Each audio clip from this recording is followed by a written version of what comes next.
Hello guys. तो last video में हमने मैथमेटिकल फिजिक्स के पीवाईक्यूज कर लिए थे 2011 के। आज मैं आपको कराऊंगा कंडेंस मैटर फिजिक्स यानी सॉलिड स्टेट फिजिक्स के 2011 के जून और दिसंबर वाले क्वेश्चंस। ठीक है, फर्स्ट क्वेश्चन जो आपके पास है वो है a narrow beam of X ray with wavelength 1.5 angstrom is reflected from an ionic crystal with FCC lattice. ठीक है, तो आपको क्या दिया हुआ है कि एक आयनिक क्रिस्टल है जो बीम है जो क्या होती है एफसीसी लैटिस से, एफसीसी लैटिस पे वो रिफ्लेक्ट होती है। ठीक है, अब एफसीसी लैटिस पे रिफ्लेक्ट होती है, वो बता रहा है एफसीसी लैटिस पे रिफ्लेक्ट हो रही है और उसका जो वेवलेंथ है वो 1.5 एंगस्ट्रॉम आपको गिवन है। ठीक है, प्लस उसका मोलिकुलर वेट है, जो एटॉमिक वेट है, मोलिकुलर वेट है वो कितना है 108 एएमयू एटॉमिक मास यूनिट। ठीक है, और आपको जो डेंसिटी है वो कितना है 3.32 ग्राम पर सेंटीमीटर क्यूब। ओके, नाउ अब आपसे क्या पूछा है उसने उसने दो क्वेश्चन पूछे यहाँ पे, एक तो ए पूछा है और एक बी पार्ट में पूछा है। ए पार्ट में आपसे पूछा है कि लेटिस कांस्टेंट क्या होगा। लेटिस कांस्टेंट को हम किससे डिनोट करते हैं, स्मॉल ए से। ठीक है, स्मॉल ए से। अब आपको निकालना है ए, तो आपको ये पहचानना पड़ेगा कि आपको डेंसिटी गिवन है, आपको एटॉमिक मास गिवन है, मोलिकुलर वेट गिवन है, आपको आपको एफसीसी, एफसीसी मतलब उसको इफेक्टिव नंबर दे रखा है आपको। ठीक है, तो इसके लिए आपको ये वाला फॉर्मूला लर्न करना पड़ेगा। ये फॉर्मूला होता है M into N effective number अपन रो इंटू एन है is equal to a cube. यहाँ पे ए क्यूब तो आपका वही कांस्टेंट है जो हमें निकालना है, एम यहाँ पे मास है जो हमें 108 एएमयू गिवन है। इफेक्टिव नंबर ऑफ एटम 4 है यहाँ पे, कैसे पता लगा, एफसीसी के लिए 4 होता है, सिंपल क्यूबिक के लिए 1 होता है, बीसीसी के लिए 2 होता है, यहाँ पे 4 हो जाएगा। ठीक है, 1 2 का 4, ऐसे याद रखना है ट्रिक इसकी। रो हमें डेंसिटी गिवन है, ठीक है इतनी, और हमें लेमडा गिवन है ये। अब और हम जानते हैं ये रो, ये तो डेंसिटी है जो गिवन है, एम आपको गिवन है 108, ये आपको 4 है ही सही। एन ए की वैल्यू कितनी होती है, एवोगैड्रो नंबर, जो आप जानते हो अच्छे से, कोई दिक्कत वाली बात नहीं है। ठीक है, तो आपको क्या करना है, वैल्यूज पुट करनी सारी, एम की वैल्यू पुट करो, 4 की वैल्यू पुट करो। रो आपका डेंसिटी इसको ग्राम है तो आपको इसको केजी में चेंज करना पड़ेगा, तो आप क्या करोगे 3.32 को 1000 से मल्टीप्लाई करोगे तो आपको ये मिल जाएगा। ठीक है, आधी वाली वैल्यू पुट करोगे, आपको ये सोल्व करने के बाद ए की वैल्यू इतनी मिलेगी। ठीक है, तो ए की वैल्यू हमें मिल जाएगी इतनी। ठीक, यानी कि 6 एंगस्ट्रॉम, 10 की पावर -10 को हम लिखते हैं मीटर में, इसमें एंगस्ट्रॉम लिख देते हैं। ठीक है, हमारा आंसर किसने पूछा है, एंगस्ट्रॉम पूछा है, तो हमारा फर्स्ट ए आंसर करेक्ट हो जाएगा। कैलकुलेशन आप लोग कर लोगे, बस मैं आपको कॉन्सेप्ट बता रहा हूँ, कॉन्सेप्ट में करना क्या है, फॉर्मूला ये लर्न करना है आपको। ठीक है, दूसरा आपसे क्वेश्चन पूछा है यहाँ पे पार्ट बी में कि sine of an angle corresponding to 111 reflection. तो साइन पूछा है आपसे। अब जब भी एंगल की बात करें और एक्स रे डिफ्रेक्शन गिवन हो आपको, तो आप क्या करोगे, आप लगाओगे Bragg equation, 2d sin theta equals to n lambda. ये आप लोगों ने पढ़ी होगी, 2d sin theta equal to n lambda, यहाँ पे n इक्वल टू 1 है डिफ्रेक्शन के लिए। ठीक है, तो हमें निकालना है साइन की वैल्यू, साइन की वैल्यू कितनी जाएगी, लेमडा अपॉन 2d। ठीक है, अब हमारे पास लेमडा तो गिवन है 1.5 एंगस्ट्रॉम। ठीक है, लेकिन डी की वैल्यू कहाँ से आएगी, डी की वैल्यू के लिए आपको ये वाला फॉर्मूला लर्न करना पड़ेगा।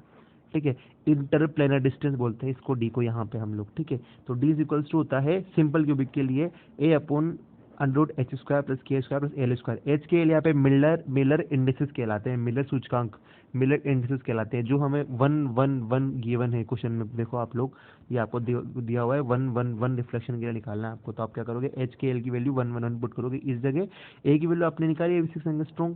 ठीक है, तो हम वो पुट करेंगे यहाँ पे, पुट करेंगे तो हमें या फिर आप क्या करो, यहीं रहने दो इसको, डी की वैल्यू आप निकाल लो ए अपॉन √3, और डी की वैल्यू हम कहाँ पुट कर देंगे, इस वाले फॉर्मूले में। तो लेमडा की वैल्यू 1.5 है हमारे पास, और 2 की जगह 2 हो जाएगा, डी की वैल्यू ए अपॉन √3, तो ये हम यहाँ पुट कर देंगे। पुट करने के बाद हमें आंसर मिलेगा √3/8, जो हमारा आंसर नंबर √3/8 का हमें बी होगा। सिंपल सी बात है, तो आपको क्या करना है, ब्रेक इक्वेशन का फॉर्मूला यूज़ करना है। ठीक है, उससे क्या हो जाएगा, आपको आपको साइन साइन मिल निकालना है, तो डी की वैल्यू आपको ये फॉर्मूला यूज़ करना पड़ेगा। आप सोल्व करोगे, आपको आराम से आंसर मिल जाएगा, कोई बड़ी बात नहीं है। ठीक है, नेक्स्ट क्वेश्चन देखते हैं हम लोग। Flux quantum fluxoid is approximately equal to इतना। ये आपको 5 नॉट की फ्लक्सोइड की वैल्यू गिवन है, और type second super conductor is placed in a magnetic field which is slowly increase till the field start penetrate the super conductor. Strength of the field this point is this. तो आपको magnetic field given है, Gauss direction किसकी unit होती है, magnetic field की, ये आपको given है मैग्नेटिक फील्ड, और आपको 5 नॉट गिवन है। और आपसे पूछा है पेनिट्रेशन डेप्थ। तो पेनिट्रेशन डेप्थ आपको निकालनी है, उसका फॉर्मूला क्या होता है? देखो, पेनिट्रेशन डेप्थ को लिखते हैं लैम्डा से। किससे लिखते हैं? लैम्डा से। और फॉर्मूला था ये वाला, penetration depth lambda square equal to 5 naught upon pi HC1। HC1 first critical magnetic field होता है, ठीक है। तो आपको ये निकालना है या आपको फॉर्मूला लर्न करना है, ठीक है। इस फॉर्मूला से आंसर आराम से हो जाएगा। फाई नोट की वैल्यू फ्लक्सुएट होती है, आपको दे रखी है 2 इंटू 10⁻⁷, और पाई की जगह पाई HC1 की वैल्यू कितनी दे रखी है? ये दे रखी है 2 अपॉन पाई। तो हमने यहाँ पुट कर दिया, पाई से पाई कैंसिल, 2 से 2 कैंसिल, ये जाएगा ऊपर। तो ये लैम्डा स्क्वायर है, तो ये हमें यह मिलेगा कि 7 5 12, मतलब 12 और स्क्वायर हटाएंगे तो 6 बच जाएगा सेंटीमीटर में। ये हमारा आंसर किसमें आया? सेंटीमीटर में। चेंज करेंगे एंगस्ट्रॉन्ग में, कितना जाएगा? 100 एंगस्ट्रॉन्ग, और हमारा आंसर कितना है? 100 एंगस्ट्रॉन्ग। ये 100 एंगस्ट्रॉन्ग आंसर जाएगा, ठीक है। तो आपको ये वाला फॉर्मूला लर्न करना है, this is the important formula, ये आपको लर्न करना है, ठीक है। ये इंपॉर्टेंट फॉर्मूला है, ठीक, इससे आपका आंसर आ जाएगा। दूसरा क्वेश्चन आपसे, दूसरा इसी का पार्ट है, उसने पूछा है कि आपको अगर उसकी the applied field till super conductivity is completely destroyed, जो मैग्नेटिक फील्ड लगाया है वो सुपर कंडक्टर को डेस्ट्रॉय कर देता है, वो कितना लगाया है? 8/5 at 8/5 10⁵ गाउस।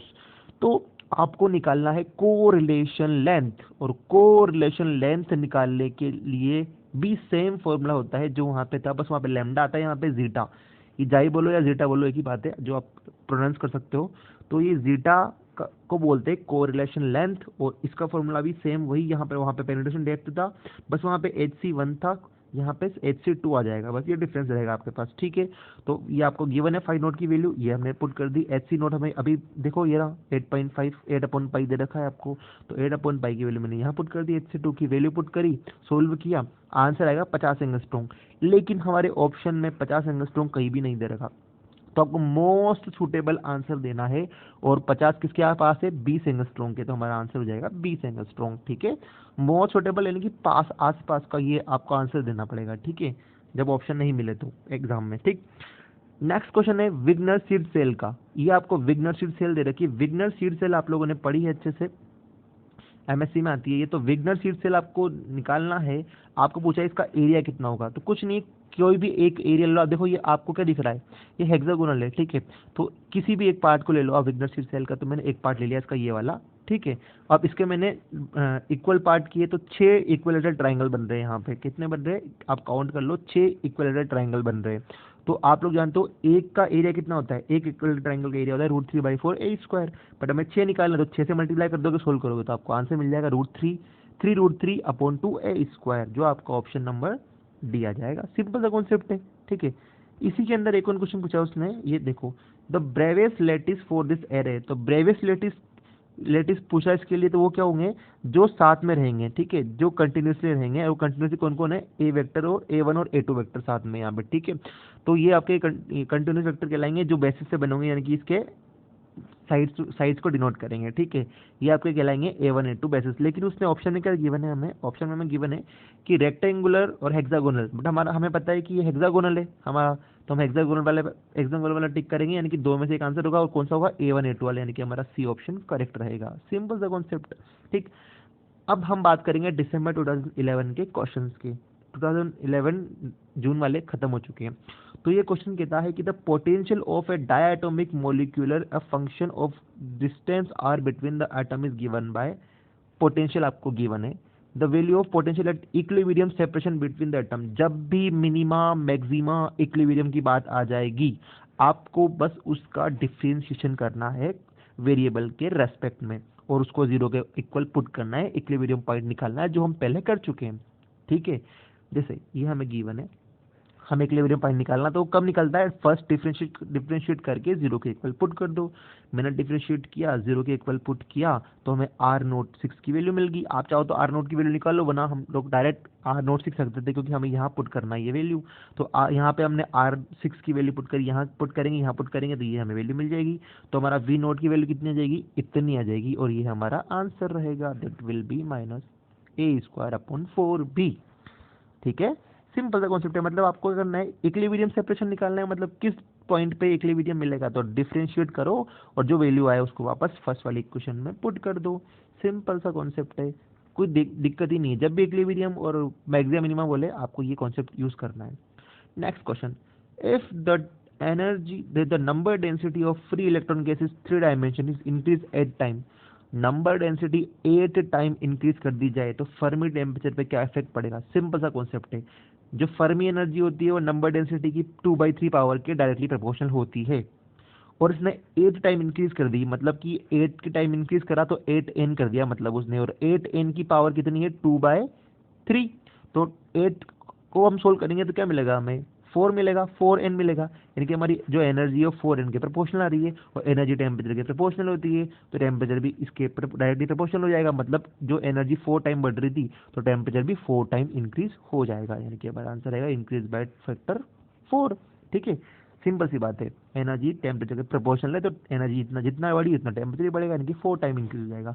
ठीक, नेक्स्ट क्वेश्चन आप लोग देखो, लास्ट क्वेश्चन है ये, the excitation of 3 dimension solid are bosonic. क्या बोला इसने? बोसोनिक। ठीक है, और हमें गिवन है जो फ्रीक्वेंसी और वेव नंबर का रिलेशन है वो है omega is equal proportional to k square and large number of limit. If the chemical potential is zero, the behavior of specific heat of system at low temperature is proportional to। तो आपसे पूछा है कि specific heat मतलब CV की value क्या होगी इस टेम्परेचर के करस्पॉन्ड। तो हमें एक चीज गिवन है omega proportional to k square, और जब भी ओमेगा की वैल्यू के की पावर एस के प्रोपोर्शनल होता है तो हमारा जो स्पेसिफिक हीट होता है वो टी की पावर 3/s के डायरेक्टली प्रोपोर्शनल होता है। ये आपको लर्न करना है, यहाँ से क्वेश्चन बनते हैं।